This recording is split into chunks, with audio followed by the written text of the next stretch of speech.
أرسله إلى الناس كافة بالحق بشيرا ونذيرا وآتاه جوامع الكلم ومنابع الحكم ووعده مقاما محمودا وجعله سراجا منيرا صلى الله تعالى عليه وعلى آله وأصحابه وأزواجه وذرياته وبارك وسلم تسليما كثيرا كثيرا. أما بعد فقد قال الله عز وجل في كتابه العظيم يمنون عليك أن أسلموا قل لا تمنوا علي إسلامكم بل الله يمن عليكم أن هداكم للإيمان. وقال الله عز وجل وما بكم من نعمة فمن الله. وقال الله عز وجل فاذكروا آلاء الله لعلكم تفلحون. وقال الله عز وجل وإن تعدوا نعمة الله لا تحصوها. وقال الله عز وجل لئن شكرتم لأزيدنكم ولئن كفرتم إن عذابي لشديد.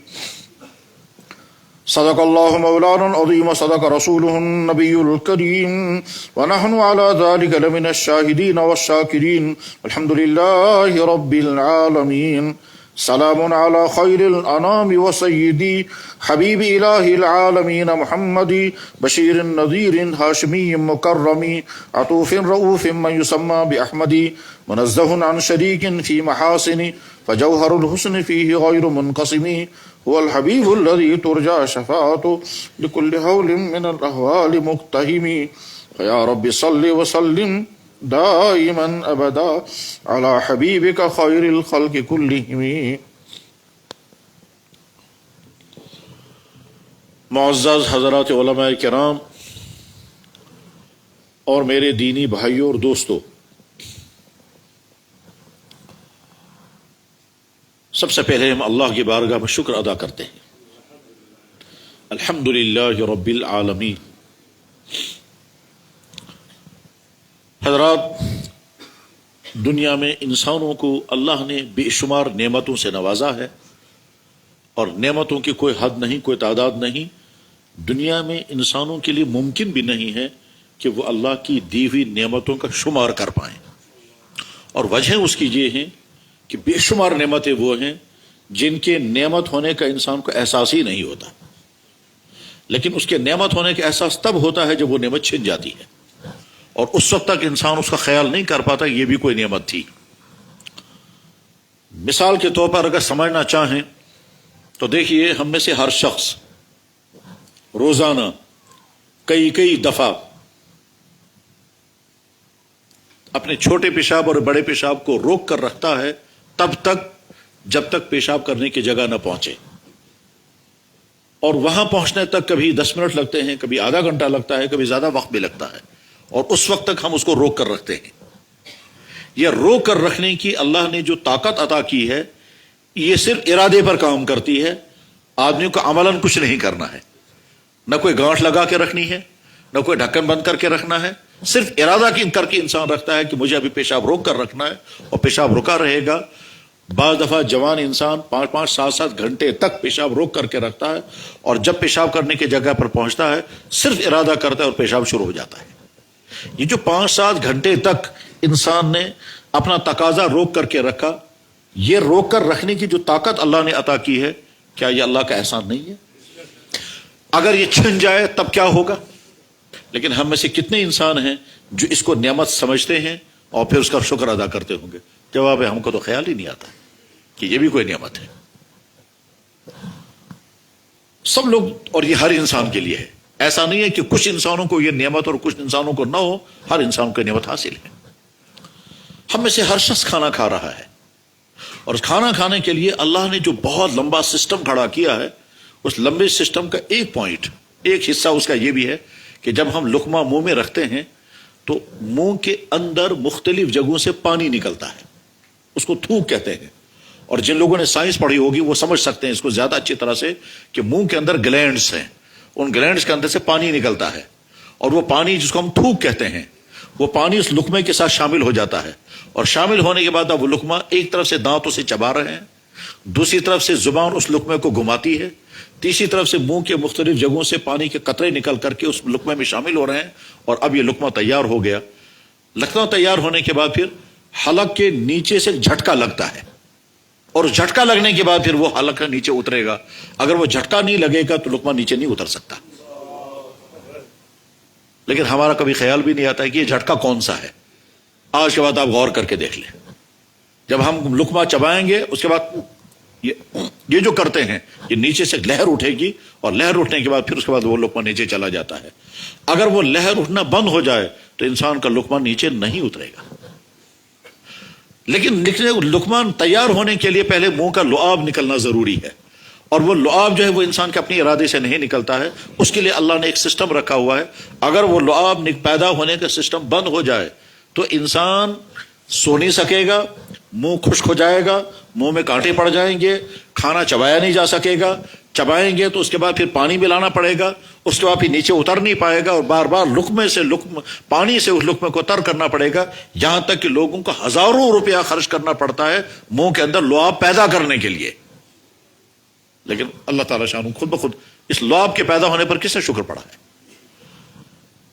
آج تعلیم کا زمانہ ہے, سب لوگ سمجھ سکتے ہیں انسان کی خون کے اندر کیا کیا چیزیں ہیں, کہ بے شمار چیزیں ہیں. آسان والی چیز اگر سمجھنا چاہیں ہم تو انسان کے خون کے اندر پلیٹلیٹس, ان پلیٹلیٹس کی ایک خاص تعداد ہے. یہ کم بھی نہیں ہونا چاہیے, زیادہ بھی نہیں ہونا چاہیے. اگر زیادہ ہو جائے گا تب بھی انسان کے لیے بہت بڑی پریشانی ہے, اور اگر کم ہو جائے گا تب بھی اس کے لیے بہت بڑی پریشانی ہے. لیکن اللہ اس نظام کو کنٹرول میں رکھتے ہیں, اور انسان کے خون کے اندر ہر وقت وہ پلیٹلیٹس کا بیلنس برابر رہتا ہے, نہ زیادہ ہوتا ہے نہ کم ہوتا ہے. ہم میں سے کتنوں نے اس کا شکر پڑا ہے؟ جواب خیال ہی نہیں آتا, ہم کو تو معلوم ہی نہیں ہے. سیم اسی طرح سے انسان کی باڈی کے اندر ایک سسٹم ہے, اس کو کہتے ہیں پوٹاشیم. یہ پوٹاشیم کی ایک لیول ہے, زیادہ بھی نہیں ہونا چاہیے, کم بھی نہیں ہونا چاہیے گا. کم ہو جائے گا تو بھی پریشانی ہے, زیادہ ہو جائے گا تو بھی پریشانی ہے, اور وہ بیلنس میں رہتا ہے. ہم کو تو پتہ ہی نہیں ہے, لیکن شکر ایسے پڑھیں گے. میرے بھائیوں, یہ چند مثالیں ہیں جن سے ہم سمجھ سکتے ہیں کہ انسان خدا کی نعمتوں کا شمار کر ہی نہیں سکتا, ممکن ہی نہیں ہے. ٹھیک ہے, دیکھیے ہماری باڈی کے اندر, ہمارے جسم کے اندر اللہ نے ایک بہت بڑا نظام کھڑا کیا ہے, اس کو کہتے ہیں اعصابی نظام. یہ جو اعصابی نظام ہے, اس اعصابی نظام ہی کے ذریعے سے ہم اپنی زندگی کے بے شمار کام کرتے ہیں. اور جب اعصابی نظام فیل ہو جاتا ہے تو نتیجہ کیا نکلتا ہے؟ میں اگر سمجھانا چاہوں گا تو میں عرض کر سکتا ہوں, یہ جو باڈی کے اندر اعصابی نظام ہے, اسی نظام کی وجہ سے ہمارا جسم حرکت کرتا ہے, اور وہ یہ ہے, یہ جو ہم یوں کرتے ہیں یہ اعصابی نظام ہے. اور جو ہی انسان مر جاتا ہے تو پاؤں اکڑ جاتے ہیں, پھر اس کے بعد یہ ہاتھ مڑتے نہیں. یہ اعصابی نظام ہر وقت انسان کا حرکت کر رہا ہے, اسی کی وجہ سے ہمارا ہاتھ پاؤں حرکت کر رہا ہے. وہ اعصابی نظام کام کر رہا ہے تب یہ ہے, اور اعصابی نظام اگر فیل ہو گیا تو انسان کا جسم اکڑ جائے گا, اس کے بعد یہ واپس مڑے گا ہی نہیں. اس اعصابی نظام کی ایک عجیب قسم یہ ہے کہ آنکھوں کے اوپر یہ جو کور ہے, جسے ہم آنکھ بند کر لیتے ہیں, یہ کور اتنا کوئک کام کرتا ہے کہ انسان کے ارادے سے بھی تیز وہ کام کرتا ہے. اس لیے ہم بے شمار مرتبہ آنکھوں کو کھولتے اور بند کرتے ہیں, آنکھوں کو کھولتے بند کرتے ہیں. اس آنکھ کے اوپر جو شٹر ہے, یہ شٹر کبھی لوز ہو جاتا ہے, اور اس کے بعد یہ آنکھ کا شٹر جب گر جائے گا, اس کے بعد یہ آنکھ کھلتی نہیں ہے. پھر انسان کو ہاتھ سے پکڑ کر کے رکھنی پڑتی ہے, تب اوپر رہے گی. جو ہی چھوڑ دیتے ہیں ہاتھ نیچے گر جائے. بالکل ایسے جیسے ہاتھ کے اندر اگر فالج ہو گیا تو بعد میں یہ ہاتھ اٹھا کر کے رکھنا پڑتا ہے, اسی طرح سے آنکھ کے اوپر کا معاملہ ہے. یہ میں چند مثالیں میں نے ذہن میں آئیں جن سے یہ عرض کرنا کا مقصد ہے کہ میرے بھائی, دنیا میں انسان کے لیے ممکن ہی نہیں ہے کہ وہ اللہ کی نعمتوں کو شمار کر سکے. اب وہ نعمتیں بے شمار ہیں, لیکن ان نعمتوں میں سب سے بڑی نعمت کون سی ہے؟ تو جواب ہے, اس دنیا میں سب سے بڑی نعمت جو کسی انسان کو مل سکتی ہے وہ ایمان کی محنت, ایمان کی نعمت. اللہ نے ہم پر بہت بڑا کرم کیا, بہت ہی بڑا کرم کیا ہے کہ ہم کو ایمان کی دولت, ایمان کی نعمت عطا فرمائی ہے. ہمارے مطالبے کے بغیر, ہماری درخواست کے بغیر, ہمارے کسی پریشر کے بغیر ہم کر بھی نہیں سکتے تھے. اگر اللہ ہم کو کسی ایسے گھر میں پیدا کرتا جس گھر میں ایمان نہیں ہے تو ہم آج کہاں ہوتے؟ ہر انسان سوچے, ہم سب کو سوچنا چاہیے کہ اگر ہم ایمان والے کے بجائے کسی اس گھر میں پیدا ہوئے ہوتے جس گھر میں ایمان کی دولت, ایمان کی نعمت نہیں ہے, تو ہم اس وقت کہاں ہوتے؟ شاید اسی کفر میں ہوتے. پڑھے لکھے لوگ ہوں گے, سمجھ سکتے ہیں دنیا کی آبادی اس وقت 7 ارب ہے. ان 7 ارب انسانوں میں سے 5.5 ارب انسان وہ ہیں جو انسان ہے, اللہ کے مخلوق ہے, لیکن ایمان سے محروم ہے. جس دن ہم پیدا ہوئے دنیا میں آئے, اس دن نہ جانے کن ملکوں میں کتنے پیدا ہوئے ہوں گے. اور لاکھوں کی تعداد میں ہوں گے، اسی دن اللہ کو طاقت تھی کہ ہمیں جس گھر میں ہمیں پیدا کیا اس گھر کے بجائے ہم کو اس گھر میں پیدا کر دیتا، اور اس گھر والے کو ہمارے گھر میں پیدا کرتا، تو وہ یہاں ہمارے گھر میں پیدا ہونے والا ایمان والا ہوتا، اور اللہ نے بچایا ہم اس کفر میں ہوتے، کیونکہ کفر کے گھر میں پیدا ہوئے ہوتے تو آسان نہیں ہے کفر سے نکل کر ایمان کی طرف آنا۔ جیسے اس وقت بھی 5.5 ارب انسان زندگی گزار رہے ہیں، ان میں سے بے شمار کو تو پتہ ہی نہیں ہے کہ ہم کفر میں ہیں، اور بے شمار انسان سمجھتے ہیں کہ ہم غلط راستے پر ہیں، مگر اس غلط راستے کو چھوڑ کر کے ایمان کی طرف آنا آسان نہیں ہے، اس میں بڑی قربانیاں لگتی ہیں۔ ہم بھی اس میں کسی کے ایک طبقے میں ہوتے، لیکن اللہ نے اس مشکل امتحان سے ہمیں بچایا۔ شاید ہم اس امتحان میں پاس نہ ہوتے جیسے وہ پاس نہیں ہو پا رہے ہیں۔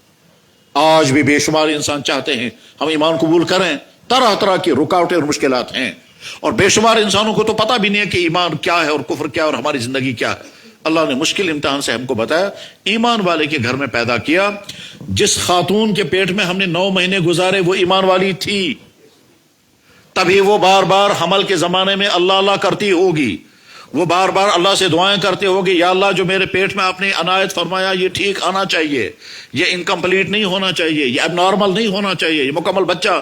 اور جب ہم پیدا ہوئے ہوں گے ہم کو اذان پڑھی گئی ہوگی، جب ہم پیدا ہوئے تو مردوں کو ختنہ کیا گیا ہوگا، جب ہم پیدا ہوئے تو ہماری ماں نے بسم اللہ پڑھ کر ہم کو دودھ پلایا ہوگا۔ یہ سارا تبھی ہوا جب ہم ایمان والے کے گھر میں پیدا ہوئے، اور اگر ایسا نہ ہوا ہوتا، کسی اس گھر میں پیدا ہوئے ہوتے جس گھر میں ایمان کی دولت نہیں ہے، تو میرے بھائی نہ جانے ہم کو پیدا ہونے کے بعد کیا کھلایا گیا ہوتا، کیا پلایا گیا ہوتا، کیا ہمارے سامنے پڑھا گیا ہوتا، کیا کیا چیزیں ہمیں کرائی گئی ہوتی، اللہ نے اسے بتایا۔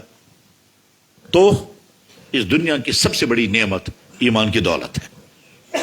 میرے بھائی،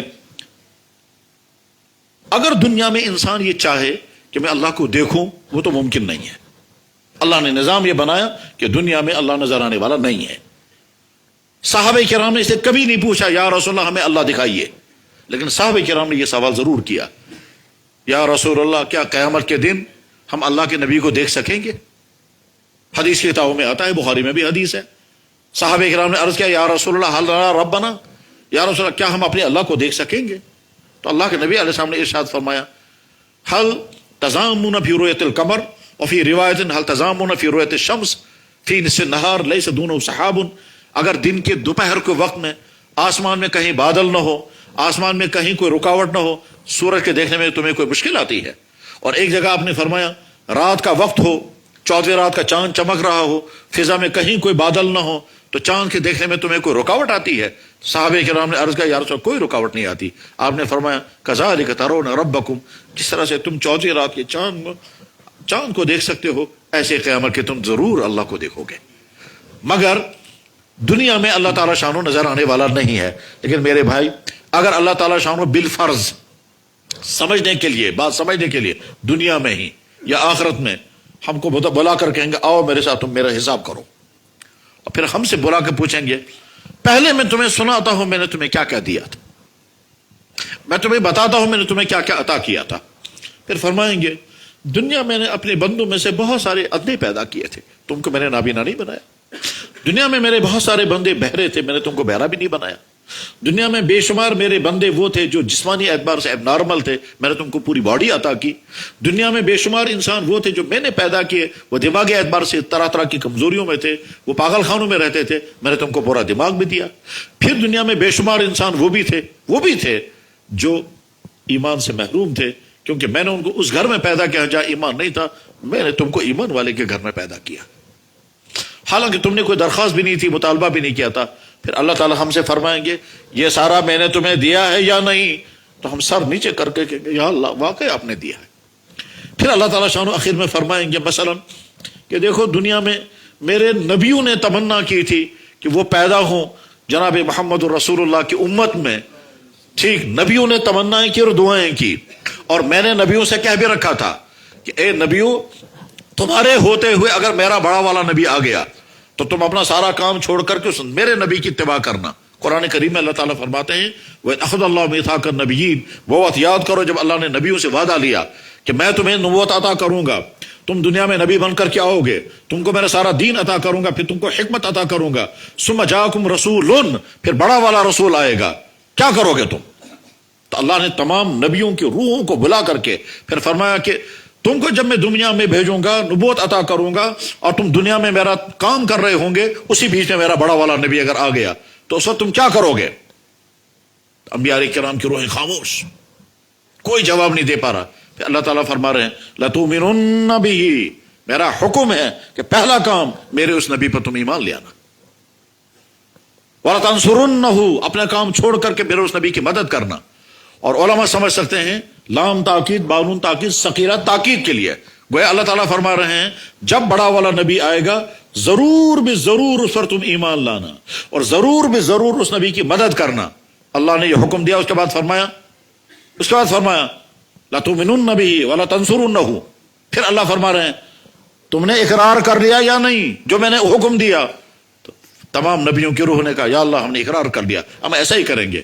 پھر اللہ فرماتے ہیں کہ گواہ رہو, تم نے میرے سامنے اقرار کر لیا, وَأَنَا مَعَكُم مِّنَ الشَّاهِدِينَ, میں بھی گواہ ہوں. اتنی تاکید اللہ نے کی تھی نبیوں کو اپنی اس نبی کی امت میں پیدا کرنے کے لیے. پھر اللہ ہم سے فرمائیں گے میں نے تم کو اس نبی کی امت میں پیدا کیا تھا, تم نے تو نہیں کوئی درخواست دی تھی, تم نے تو نہیں کوئی مطالبہ کیا تھا, میں نے اپنی حکمت اپنی رحمت سے تم کو اس نبی کی امت میں پیدا کیا جس نبی کا نام محمد الرسول اللہ. ہر نبی ایک علاقے کے لیے آتا تھا اور آپ پورے عالم کے لیے نبی. ہر نبی وقتی طور پر اپنے زمانے کے لیے نبی ہوتا تھا, ان کو قیامت تک کے لیے نبی بنا کر بھیجا. ہر نبی کو وہ سب کچھ نہیں دیا جو جناب رسول اللہ صلی اللہ علیہ وسلم کو اللہ نے عطا فرمایا. ٹھیک, اللہ فرمائیں گے ہم کو میں نے اس نبی کی امت میں تم کو پیدا کیا تھا, یہ صحیح ہے؟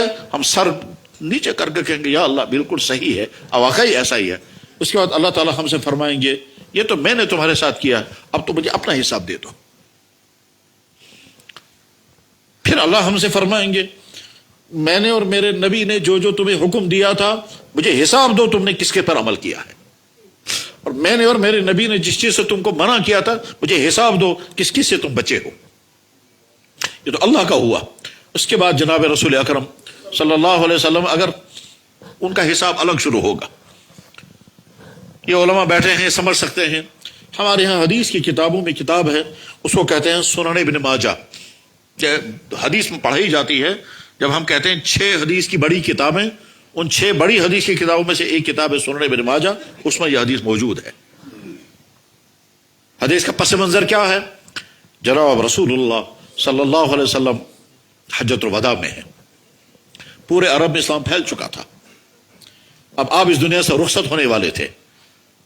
آپ اشاروں میں اس سے پہلے کہہ بھی چکے تھے, قرآن کی آیت بھی نازل ہو چکی تھی کہ اب آپ کو دنیا سے واپس آنا ہے. اس لیے اللہ کے نبی علیہ السلام نے سوچا چونکہ اس دنیا میں اب سب سے بڑا حادثہ میرا دنیا سے جانا ہوگا, مجھے صحابہ کو پہلے سے کہہ کے رکھنا ہے میں جانے والا ہوں. تو آج حجۃ الوداع کے میدان میں آپ نے بہت ساری نصیحتیں فرمائی. ان نصیحتوں میں یہ بھی فرمایا صحابہ کرام, اور یہ حجۃ الوداع کے موقع پر کب ہوا؟ حج شروع ہوتا ہے 8 ذی الحجہ کو, 9 ذی الحجہ کو ہوتا ہے میدان عرفات میں جانا ہوتا ہے, اور 10 ذی الحجہ کو مینا کے میدان میں رہنا ہوتا ہے. 10 ذی الحجہ کو جس دن قربانیاں ہوتی ہیں, مینا کا وہی میدان جس میدان میں ابراہیم علیہ السلام نے اپنے بیٹے اسماعیل علیہ السلام کو قربان کیا تھا, مینا کا وہی میدان جس میدان میں خود اللہ کے نبی علیہ السلام نے 100 اونٹ ذبح کیے تھے, اسی میدان میں صحابہ کرام کو مخاطب کر کے آپ نے فرمایا اللہ تم سے میرے بارے میں پوچھے گا کہ میرے نبی نے سارا دین تم کو پہنچایا یا نہیں, تم کیا جواب دو گے؟ تو صحابہ تھے, انہوں نے ہاتھ اٹھا کر کے کہا یا رسول اللہ ہم عرض کریں گے آپ نے سارا دین ہم تک پہنچایا, نہ کہیں کوتاہی ہوئی نہ کہیں کمی ہوئی, نہ آپ نے کوئی دین کی بات چھپائی. کا مطلب یہی تھا یا رسول اللہ ہم گواہی دیں گے آپ نے سارا دین ہم تک پہنچایا. اس وقت جناب رسول اللہ صلی اللہ علیہ وسلم نے ایک خاص کیفیت کے ساتھ, اور اللہ جانتے وہ کیا کیفیت تھی, ایک خاص کیفیت کے ساتھ آسمان کی طرف انگلی اٹھائی اور فرمایا اللہ آپ گواہ رہے, انہوں نے تسلیم کر لیا, میں نے دین ان کے حوالے کر دیا. اللہ آپ دیکھ لیں, انہوں نے مان لیا, میں نے دین ان کے حوالے کر دیا, میں بری ہوں, اب میرے کندھوں پر کچھ نہیں ہے. تو اللہ کو مخاطب بنا کر کہا دیکھ لیجئے, انہوں نے سب نے ہاتھ اٹھا کر اعلان کر دیا کہ دین ان کے حوالے ہو چکا ہے. اب مجھ سے کوئی گلا نہیں کر سکے گا, نہ قیامت کے دن کوئی مجھ سے پوچھے گا آپ نے دین پہنچانے میں کوئی کوتی اس کے بعد پھر آپ نے کیا فرمایا؟ لوگوں، میں تم سے پہلے رخصت ہونے والا ہوں۔ ایھا الناس، سنن ابن ماجہ کے الفاظ یہ ہیں، ایھا الناس، لوگوں، انی فرضتکم علی الحوض، میں تم سے پہلے رخصت ہونے والا ہوں اور حوض کوثر پر تمہارا انتظار کروں گا۔ پھر فرمایا انی مکاثر بکم الامم، جب تم وہاں پہنچو گے تو میں فخر کروں گا اپنی امت پر، باقی کسی نبی کے پاس ایسی امت نہیں ہوگی۔ میں فخر کروں گا میری امت کے علماء کیسے ہیں، میری امت کے حکمراں کیسے ہیں، میری امت کے دولت مند کیسے ہیں، میری امت کے جوان کیسے ہیں۔ میں فخر کروں گا، انی مکاثر بکم الامم، میں فخر کروں گا بعد کی قوموں پر، دیکھو میری امت کیسی ہے، باقی نبیوں پر فخر کروں گا، دیکھو میری امت کیسی ہے۔ ساتھ میں فرمایا فلا تسودوا وجہی، خبردار مگر تم اس حال میں میرے پاس مت پہنچنا کہ تمہاری وجہ سے وہاں میرا چہرہ سیاہ ہو جائے۔ میرے بھائیو، ہم فیصلہ کریں، کیا ہماری زندگی ایسی ہے کہ جب ہم اللہ کے نبی کی بارگاہ میں پہنچے تو اللہ کے نبی علیہ السلام ہم سے فرمائیں کہ ہاں تم ویسے ہو جیسا میں چاہتا تھا، اور میں فخر کے ساتھ تم کو اللہ کے سامنے پیش کروں گا، یا اللہ یہ ہے میری امت۔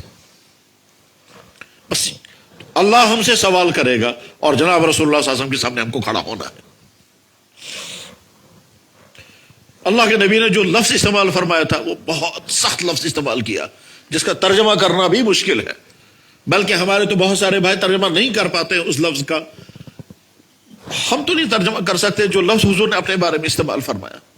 میں نے تو ایک مرتبہ سوچا، میں نے کہا میں کیوں ترجمہ کروں گا، میں تو ایک سید عالم، اس سید عالم نے ترجمہ کیا، میں اسی کا ترجمہ نقل کروں گا، اپنا ترجمہ میں نہیں کر سکتا، اس لیے کہ ہمت نہیں آتی ہے یہ کہنے کی اللہ کے نبی علیہ السلام اپنے بارے میں یہ فرما رہے ہیں ہماری وجہ سے۔ اس سید عالم نے ترجمہ کیا ہے اور ترجمہ انہوں نے صحیح کیا، مگر ہم نہیں ہمت کر سکتے۔ اگر ہم سمجھانا چاہیں گے تو یوں کہہ سکتے ہیں کہ ایک باپ نے اپنے بیٹے سے کہا، بیٹا میں نے بڑی عزت کی زندگی گزاری ہے، پورا علاقہ میرا احترام کرتا ہے، میری زندگی میں کہیں کوئی داغ نہیں ہے، کوئی میری طرف انگلی اٹھا کر نہیں دیکھ سکتا ہے، اور پورا علاقہ میرا احترام کرتا ہے، اب مہربانی کرنا ایسی کوئی غلطی مت کرنا کہ تمہاری وجہ سے میری عزت خاک میں مل جائے اور تمہاری وجہ سے میں کسی کو منہ دکھانے کے قابل نہ رہوں اور تمہاری وجہ سے میرا چہرہ سیاہ ہو جائے۔ یہ جو باپ اپنے بیٹے کو کہہ رہا ہے، میرے بھائی یہی الفاظ اللہ کے نبی علیہ السلام نے امت کو کہے ہیں کہ خبردار ایسا نہ ہو تمہاری وجہ سے وہاں جا کر کے اللہ میں کہوں گا یار یہ آپ کی امت کیسی ہے۔ اسی کو علامہ اقبال نے کہا تھا، تو غنی اظہار دو عالم من فقیر، روز محشر عذرہائے من پذیر، تو اگر بینی حسابم نہ گزیر، از نگاہ مصطفیٰ پناہ بگیر۔ یا اللہ آپ غنی ہیں، میں فقیر ہوں، میرا حساب نہیں لینا کہ میرے پاس کچھ نہیں ہے، لیکن اگر آپ حساب لینا ہی چاہیں، کیونکہ آپ کا حساب لینا آپ کا قانون ہے، آپ کا ضابطہ ہے، تو ایک مہربانی فرمائیں میرے نبی کے سامنے میرا حساب نہیں لینا۔ تو میرے بھائی، ہم میں سے ہر شخص اپنے آپ کو میٹر لگا کر کے دیکھے ہم کس عالم میں ہیں، اللہ نے ہمارے ساتھ کیا معاملہ کیا ہے، یعنی احسانات سے بھرپور ہم کو نوازا۔ میرے بھائی ہم کیوں سمجھیں کہ اپنے آپ کو ہم کچھ نہیں ہے؟ ہم کو تو اللہ نے وہ عظیم نعمت عطا فرمائی ہے جس سے بڑی نعمت اس کائنات میں کچھ بھی نہیں۔ آپ نے کیا فرمایا، علماء بیٹھے ہیں سمجھ سکتے ہیں، مشکوٰۃ شریف کے آخری صفحے پر حدیث موجود ہے، اللہ کے نبی علیہ السلام کو مبارک ارشاد آپ نے فرمایا، توبہ، ابو ہریرہ حدیث کے راوی ہیں، اور مسند احمد میں بھی حدیث ہے اور دوسری کئی کتابوں میں حدیث ہے، مسند ابو جعلہ میں، مسند احمد بن حنبل میں، بزار میں، اور مشکوٰۃ شریف کے آخری صفحے پر حدیث ہے۔ اللہ کے نبی علیہ السلام نے ارشاد فرمایا، ابو ہریرہ رضی اللہ عنہ حدیث کے راوی ہیں، فرماتے ہیں قال رسول اللہ صلی اللہ علیہ وسلم طوبی لمن رآنی وآمن بی، خوشخبری اور مبارک اس انسان کو جس انسان نے مجھے دیکھا ہوگا، وآمن بی، اور مجھ پر ایمان لایا ہوگا۔ ہم اس طبقے میں نہیں ہیں، یہ تو صحابہ کرام کا طبقہ ہے، انہیں کو اللہ کے نبی مبارک فرما رہے ہیں، کیونکہ انہوں نے اپنی ان ظاہری آنکھوں سے ان کی زیارت کی، ان کی ملاقات کی، ان کے دستے مبارک پر اسلام قبول کے مسلمان ہوئے۔ اس کے بعد آپ نے کیا فرمایا؟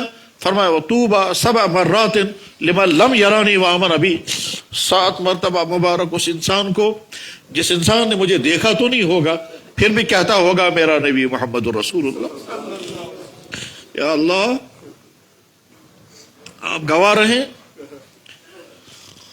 اور مجمع میں بیٹھے بہت سارے صالح علماء ہوں گے وہ بھی گواہ رہیں، اور مجمع میں یقیناً فرشتوں کی بہت بڑی جماعت ہوگی وہ بھی گواہ رہیں کہ یا اللہ آپ کے نبی ہمارے علاقے میں نہیں آئے، ہم اس زمانے میں تھے بھی نہیں، نہ صحابہ آئے نہ تابعین آئے. ہم امام ابو حنیفہ رحمہ اللہ تعالیٰ کو امام اعظم مانتے ہیں، ان کے مقلد ہیں، وہ بھی تشریف نہیں لائے. امام بخاری عظیم الشان محدث، وہ بھی تشریف نہیں لائے.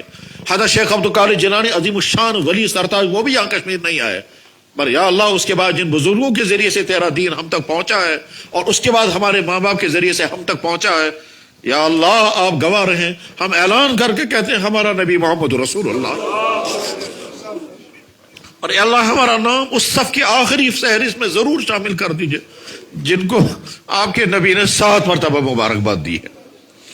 ہو سکتا ہے کسی بھائی کے ذہن میں خیال آئے کہ صحابہ کرام کو 1 مرتبہ مبارک اور ہم کو 7 مرتبہ کیوں؟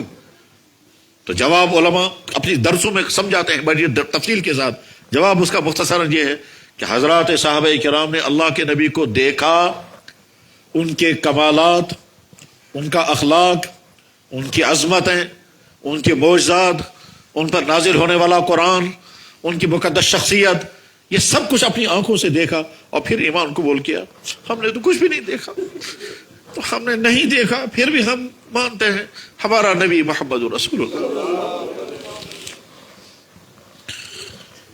میرے بھائی اللہ کا احسان ہے، بہت احسان ہے اللہ کا، ہم کو ایمان کی دولت عطا فرمائی. میرے بھائی جس ایمان کی دولت پر اللہ جل شانہ ہم کو، اللہ جل شانہ اس ایمان کی دولت پر ہم کو کیا کہتے ہیں اور اللہ کے نبی ہمیں کیا کہتے ہیں وہ سمجھنا ہے. قرآن کریم میں اللہ تعالیٰ شانہ فرماتے ہیں ان الذین کفروا من اہل الکتاب والمشرکین فی نار جہنم خالدین فیہا اولئک هم شر البریہ. بلا شبہ وہ لوگ جو اللہ کی زمین پر رہ کر اللہ کو نہیں مانتے، اللہ کی بات ماننے کو تیار نہیں، اللہ کے بتائے ہوئے طریقے پر چلنے کو تیار نہیں، نہ اللہ کو مانتے ہیں نہ اللہ کی بات مانتے ہیں، چاہے وہ کسی بھی طبقے کسی بھی قوم کے لوگ ہوں، اللہ فرما رہے بدترین مخلوق ہے.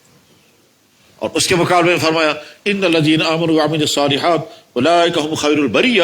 بے شک وہ لوگ جنہوں نے اللہ کو مانا، اللہ کے نبی کو مانا اور پھر زندگی ویسی گزاری جیسے اللہ اور اللہ کے نبی چاہتے ہیں، اللہ فرما رہے ہیں تو بہترین مخلوق. کیا ٹھکانہ ہوگا اس مخلوق، اس انسانوں کا جن کو اللہ فرمائے تو بہترین مخلوق ہو، اور کیسی بدقسمت ہوں گے وہ لوگ جن کو اللہ فرمائے تو بدترین مخلوق ہو. اور اللہ کے نبی ہمیں مبارکباد فرما رہے ہیں 7 مرتبہ. ہم اپنے آپ کو ہلکا نہ سمجھیں، یہ سمجھیں کہ اللہ کا بہت بڑا احسان ہم پر ہے کہ ایمان کی دولت عطا فرمائی. اگر یہ ایمان کی دولت ہمارے پاس نہ ہوتی، نہ جانے ہم کون کس حال میں ہوتا، کہاں کہاں کیا کیا کرنا پڑتا، کہاں کیا کیا کھانا پڑتا، کہاں. اللہ اکبر، بہت بڑی شخصیت ہے علامہ اقبال، انہوں نے کہا ہے وہ ایک سجدہ جسے گراں سمجھتا ہے تو دیتا ہے 1000 سجدوں اس آدمی کو نجات. جس ایک سجدے کو تم مشکل سمجھ رہے ہو اسی سجدے نے تم کو بتایا، ورنہ تم کو معلوم ہے کس کے سامنے تم کو جھکنا تھا، کس کے سامنے اپنی پیشانی ٹیکنی تھی. لیکن اس کے ساتھ دوسرا پہلو جو ہمیں سمجھنا ہے وہ یہ، یا اللہ بلا شبہ ہماری آنکھوں سے غلطیاں ہوئی ہوگی، بلا شبہ ہمارے کانوں سے بھی غلطیاں ہوئی ہوگی، بلا شبہ ہماری زبان سے بھی غلطیاں ہوئی ہوں گی، بلا شبہ اس جوانی میں بھی غلطیاں ہوئی ہوں گی، سب کچھ ہوا. مگر ایک سرمایہ ہمارے پاس ہے، اور وہ سرمایہ یہ اپنے آپ کے علاوہ کسی کو اللہ نہیں مانا، اور آپ کے نبی کے علاوہ ہم کسی کو اپنا نبی نہیں مانا. ہم آج بھی کتنے ہی گئے گزرے، کتنے ہی خراب کیوں نہ ہو، آج بھی کہتے ہیں لا الہ الا اللہ اور محمد رسول اللہ. میرے بھائی جب اللہ نے یہ عظیم نعمت ہمیں عطا فرمائی، یہ عظیم نعمت عطا فرمائی، کیا اللہ اپنے نبی کی امت میں پیدا فرمایا، اس نبی کی امت میں جس نبی کے نبی ہونے کا اعلان خود کرتے ہیں اللہ تعالیٰ شانہ، اور حضور کو فرما رہے آپ اعلان کر دو اے دنیا کے انسانوں میں، تمام دنیا کے انسانوں کے لیے نبی بن کر آیا. جس نبی کے نبی ہونے کا اعلان فرشتوں نے کیا، جس نبی کے نبی ہونے کا اعلان سارے نبیوں نے کیا، بلکہ یوں کہیے باقی مذہبوں کے جتنے بڑے بڑے لوگ گزرے ہیں ان سب نے بھی اعلان کیا ہے کہ محمد رسول اللہ آنے والا ہے. مجھے یاد ایک مرتبہ ایک سفر میں تھے ہم، وہاں ایک غیر مسلم ملے، انہوں نے کہا آپ لوگ کیا کہتے ہیں محمد؟ میں نے کہا ہم کیوں کہیں گے، تمہاری کتابوں میں لکھا ہوا ہے. کہنے لگا جی ہماری کتاب میں کہاں لکھا ہے؟ میں نے کہا تمہاری کتابوں میں لکھا ہوا ہے، تمہارے رام نے کہا. اس نے کہا کیا کہا ہے؟ میں نے کہا تمہارے رام نے کہا ہے کہ خدا تک پہنچنے کے لیے جتنے جتنے درجے پار کرنے ہیں وہ کوئی کر نہیں سکا، صرف ایک کرے گا، وہ بعد میں آئے گا۔ اسے پوچھا گیا وہ کون ہے، تو اس جواب میں کہا وہ محمد ہے۔ کہنے لگے ہم نے تو آج تک سنا ہی نہیں۔ میں نے کہا تمہاری کتاب میں لکھا ہوا ہے۔ پھر اسے پوچھا گیا وہ کہاں ہوگا، تو اسی نے جواب میں کہا کہ وہ پتھروں کی زمین میں ہوگا۔ پھر اس نے پوچھا گیا وہ پھر کہاں چلا جائے گا، انہوں نے جواب میں کہا کہ وہ کھجوروں کی زمین میں چلا جائے گا۔ پتھروں کی زمین مکہ مکرمہ ہے، کھجوروں کی زمین مدینہ طیبہ ہے۔ پھر اس سے پوچھا گیا پھر کیا ہوگا، اس نے جواب میں کہا جو اس کو مانے گا وہ سرگ میں جائے گا، جو نہیں مانے گا وہ نرک میں جائے گا۔ تو تمہارے لوگوں نے کہا ہے۔ سلام محمد رسول اللہ، جس نبی کے نبی ہونے کا اعلان اللہ نے، فرشتوں نے، سارے نبیوں نے، یہاں تک کہ جنگلی جانوروں نے کیا۔ ایک کتاب میں واقع، حدیثی کتاب میں ایک واقعہ آتا ہے، معجزات النبی کتاب کا نام ہے، اس میں واقعہ آتا ہے کہ ایک صحابی تھے۔ صحابی، وہ تو پہلے صحابی نہیں تھے، وہ جنگل میں بکریاں چرانے والا انسان، ہم کہہ سکتے ہیں بکروال، یا کشمیری میں کہیں گے پہول۔ وہ بیچارہ جنگلوں میں بکریاں چرانے والا شخص تھا، اس کو نہیں معلوم تھا نبی کیا ہے، نہ اس نے کبھی سنا تھا۔ اتفاق سے ایک دفعہ بھیڑیا آیا اور اس کی بکری لے گیا۔ جب اس کی بکری لے کر کے وہ چلا گیا تو چونکہ وہ طاقتور آدمی تھا، اس نے دیکھا بھیڑیا میری بکری کو گھسیٹ رہا ہے، وہ پیچھے سے دوڑا اور دوڑنے کے بعد پھر اسے بکری چھین لی۔ بکری ابھی زندہ تھی، تو بھیڑیا نے انسان کی طرح بات کرتے ہوئے کہا او ظالم، یہ تو میری غذا ہے، میں تو یہی جانور کھاتا ہوں، میرے رب نے مجھے یہ غذا دی تھی، تو نے مجھ سے چھینی کیوں؟ تو یہ آدمی صحابی جو کہنے لگا عجیب بات ہے، جنگلی جانور بھیڑیا انسان کی طرح بات کر رہا ہے۔ قیامت آ گئی تو بھیڑیے نے کہا قیامت یہ نہیں ہے کہ میں بات کر رہا ہوں، قیامت یہ ہے کہ اللہ کا نبی دنیا میں آیا اور تو اب تک نہیں گیا وہاں۔ یہ آدمی حیران کہ بھیڑیا مجھے کہہ رہا ہے قیامت، اللہ کا نبی دنیا میں آئے ہیں، تو کہاں ہے اللہ کا نبی؟ اب بیچارے کو پتہ ہی نہیں تھا، وہ ڈھونڈتا رہا دوسرے بھیڑیوں، دوسرے بکر والوں کو، اور ایک ایک سے پوچھتا ہے بھائی کہیں دنیا میں خدا کا نبی کسی نے نہیں بتایا۔ ہوتے ہوتے ایک دفعہ ایک شخص نے کہا کہ ہاں بھائی ہم نے سنا ہے کہیں عرب میں کوئی نبی آیا ہے۔ تو جو ہی اس نے عرب کا لفظ سنا تو چل پڑا ملک شام سے عرب کے لیے۔ ملک شام الگ ہے، عرب الگ ہے۔ راستے میں چلتا رہا، بکریاں ساتھ ہیں، یہاں تک کہ ہوتے ہوتے پہنچا وہ مدینہ منورہ۔ اور جب مدینہ منورہ پہنچا، کون سے صحابی ان کو سب سے پہلے ملے، ان سے ملاقات کر کے اس نے پوچھا اہذہ مدینۃ النبی، کیا یہ نبی کا شہر ہے؟ اس نے کہا نعم ہذہ مدینۃ النبی، یہ نبی کا شہر ہے۔ اب اس نے پوچھا کیا میرے لیے ممکن ہے میں نبی کی خدمت میں ملاقات کے لیے جاؤں؟ اس نے کہا ضرور جا سکتے ہو۔ اس نے کہا یہ جو بکریاں میری ہیں ان کو کہاں رکھوں گا؟ اس صحابی نے کہا میرے گھر میں رکھو۔ اس نے کہا جناب آپ کے گھر میں بکریاں رکھوں گا، جب میں واپس آؤں گا تو آپ یہ بکریاں مجھے دو گے، کیونکہ میں پردیسی انسان ہوں، اجنبی انسان ہوں، تم اگر انکار کرو گے تو میں کچھ کر بھی نہیں سکتا۔ اس نے کہا یہ تو نبی کا شہر ہے، یہاں کوئی کسی کی بکری، یہاں کوئی کسی کا مال نہیں کھایا کرتا، میرے آنگن میں بکریاں رکھ دو۔ چنانچہ اس کے آنگن میں بکریاں رکھی۔ اب وہ ڈھونڈتا ہوا پوچھتا ہوا پہنچا وہاں جہاں تشریف فرما تھے جناب سید المرسلین رحمت للعالمین خاتم النبیین صلی اللہ علیہ وسلم۔ پہنچا وہاں، سیدھا سادہ جنگلی انسان، نہ یہ جانتا ہے سلام کیا ہوتی ہے، نہ یہ جانتا ہے آداب کیا ہوتے ہیں۔ دروازے پر، وہاں دروازہ بھی کہا تھا، دور سے کھڑے ہو کر کیا کہتا ہے ارسلنی الیک الذئب، حضرات مجھے تو بھیڑیے نے آپ کے پاس بھیجا ہے۔ اللہ کے نبی سمجھ گئے کوئی معاملہ ہوا ہے۔ آپ نے حضرت بلال کو بلوایا، فرمایا اذان پڑھو، یعنی لوگوں کو بلاؤ۔ اور جب بلانے کے لیے اذان پڑھی جاتی تھی تو حی علی الصلاۃ نہیں پڑھتے تھے، اشہد ان لا الہ الا اللہ اشہد ان محمد رسول اللہ پڑھ کر کے حضرت بلال خاموش ہو جاتے تھے۔ گھروں میں جو صحابہ ہوتے تھے جن تک آواز پہنچتی تھی وہ صحابہ فوراً جمع ہو جاتے تھے، وہ سمجھ جاتے تھے کہ ہم کو بلایا جا رہا ہے، چانچہ صحابہ جمع ہو گئے۔ اب آپ نے فرمایا کھڑے ہو جاؤ، سناؤ کیا ہوا ہے۔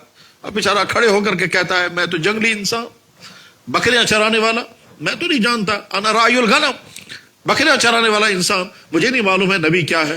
وہ تو بھیڑیے نے اسی طرح سے مجھے بتایا۔ پھر میں اتنا لمبا سفر کر کے پہنچا، اور جب یہاں تک بات کرتے کرتے پہنچا، صحابہ کو مخاطب کر کے کہتا ہے آپ تمام لوگ گواہ رہو، میں اعلان کرتا ہوں یہ اللہ کا نبی ہے۔ اس وقت جناب رسول اکرم صلی اللہ علیہ وسلم نے فرمایا لن تقوم الساعة حتى يشهد الحجر والمدر والشجر كما شهد به الذئب، تب تک قیامت نہیں آئے گی جب تک درخت گواہی دیں گے میں اللہ کا نبی، پتھر گواہی دیں گے میں اللہ کا نبی، مٹی کے ٹکڑے گواہی دیں گے میں اللہ کا نبی، جیسے جنگلی بھیڑیے نے گواہی دی میں اللہ کا نبی ہوں۔ اسی نبی کو ہم اللہ کا نبی مانتے ہیں، اسی نبی کی امت میں اللہ نے ہم کو پیدا فرمایا۔ تو یا میرے بھائیوں، اللہ کا ہم سب پر بہت احسان، بہت ہی کرم ہے۔ تنہائیوں میں کبھی بیٹھ کر سوچا کرو، اور ہم سب سوچا کریں کبھی یا اللہ اگر آپ نے مجھے کسی اس گھر میں میں کہاں ہوتا پھر آج؟ اب جب اللہ نے ہم پر یہ احسان فرمایا، اب ہماری ذمہ داری کیا ہے؟ جواب، پہلی ذمہ داری یہ ہے کہ ہم اپنا تعلق اپنے اللہ کے ساتھ اور اپنا تعلق اپنے نبی کے ساتھ مضبوط بنائیں. ہم اپنے آپ کو اللہ کا بندہ اور اپنے آپ کو اپنے نبی کا امتی. ہر وقت ہمیں یہ احساس رہنا چاہیے کہ میرا اللہ مجھے دیکھ رہا ہے، میں اپنے اللہ سے چھپ نہیں سکتا.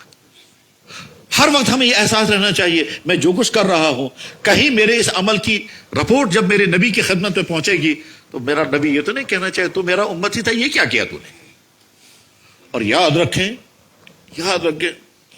اللہ تعالیٰ شانو ہر چیز برداشت کر لیتے ہیں، لیکن نبی کو تکلیف پہنچ جائے یا اللہ برداشت نہیں کرتے.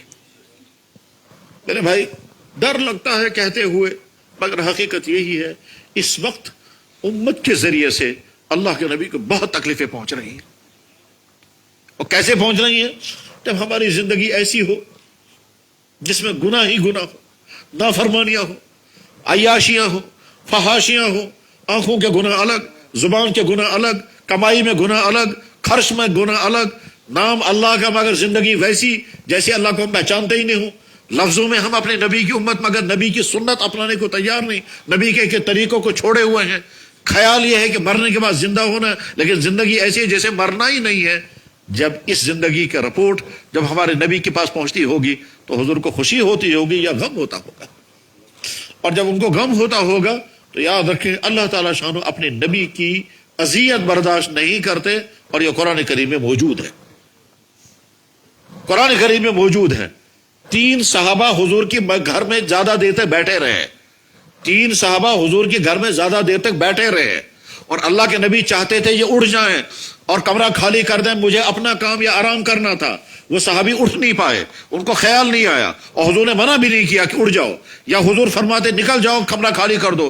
حضور نے منع بھی نہیں کیا تھا، حضور نے حکم بھی نہیں دیا تھا، ان کے ذہن میں بھی نہیں آیا. وہ تھوڑی دیر بیٹھے رہے یہاں تک کہ حضور کو خود نکلنا پڑا. اللہ کے نبی اعظم جب نکل کر چلے گئے وہ صحابی وہیں بیٹھے رہے. کافی دیر کے بعد جب حضور واپس آئے تو ان صحابیوں کو دیکھا ابھی بیٹھے ہی ہوئے ہیں. اس کے بعد پھر وہ صحابی اٹھ کر نکل گئے. بس اتنا واقعہ ہوا کہ صحابہ حضور کے گھر میں آئے، کافی دیر تک بیٹھے رہے، کھانا کھا چکے تھے، ان کو چاہیے تھا اٹھ جانا مگر ان کے ذہن میں خیال نہیں آیا.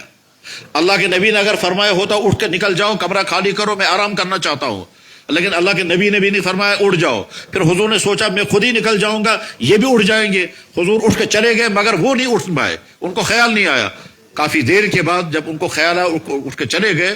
اس کے بعد اللہ کے نبی ہم جب گھر میں آئے تو اتنا واقعہ ہوا، اتنا واقعہ وہ علماء بیٹھے ہوئے ہیں یاد رکھیں گے. قرآن کریم میں آیت نازل ہو گئی جس میں اللہ تعالیٰ شانو فرماتے ہیں یا ایھا الذین آمنوا لا تدخلوا بیوت النبی، اے ایمان والو نبی کے گھر میں مت آنا. اور جب تم نبی کے گھر میں آنا چاہو تو اجازت دے کر کے آنا، اور جب اندر آؤ گے تو فوراً باہر نکل جانا، بیٹھ کر باتیں مت کرنا. تم بیٹھ کر باتیں کرتے رہے، اس سے میرے نبی کو اذیت ہو گئی. اور فرمایا ما کان لکم ان تؤذوا رسول اللہ، تمہارے لیے ہرگز مناسب نہیں میرے نبی کو تم اذیت پہنچاؤ گے. اور آگے فرمایا اللہ حفاظت فرمایا، آگے فرمایا جو میرے نبی کو اذیت پہنچائے گا اس کو دنیا اور آخرت میں لعنت. تو میرے بھائی ہم اپنی آپ کو میٹر لگا کے دیکھیں، ہماری زندگی کہیں ایسی تو نہیں ہے کہ جب اس کی رپورٹ جب اس کی ڈائری نبی کی خدمت میں پہنچتی ہوگی تو حضور کو خوشی ہوتی ہوگی یا دکھ ہوتا ہوگا. خاص طور پر میں بڑی درد مندی کے ساتھ کہنا چاہوں گا، خاص طور پر بڑی درد مندی کے ساتھ کہنا چاہتا ہوں اور سے سنیں کہ اس وقت امت مسلمہ میں سے جو جوان نسل ہے وہ اپنے آپ کو میٹر لگا کے دیکھے وہ کہاں ہے، کس حال میں ہیں، ان کی زندگی اس وقت کیسی گزر رہی ہے، ان کے راتیں کس چیز میں گزر رہی ہیں، ان کے تعلقات کس کس کے ساتھ ہیں، ان کی سوچیں کیا ہیں، ان کی شوق کیا ہیں، ان کی تمنائیں کیا ہیں. میٹر لگا کے دیکھیں. ہم اپنے نبی کی امتی جوان، اور یاد رکھیں جناب رسول اللہ صلی اللہ علیہ وسلم کو اپنی امت کی جن چیزوں کی بہت زیادہ فکر تھی اس میں ایک بڑی فکر یہی تھی کہ میری امت کے جوان بگڑنے نہیں چاہیے. اس نے بڑی محبت کے ساتھ بڑی درد کے ساتھ فرمایا لوگوں کیا ہوگا اس وقت تمہارا جب تمہارے جوان بگڑ جائیں گے.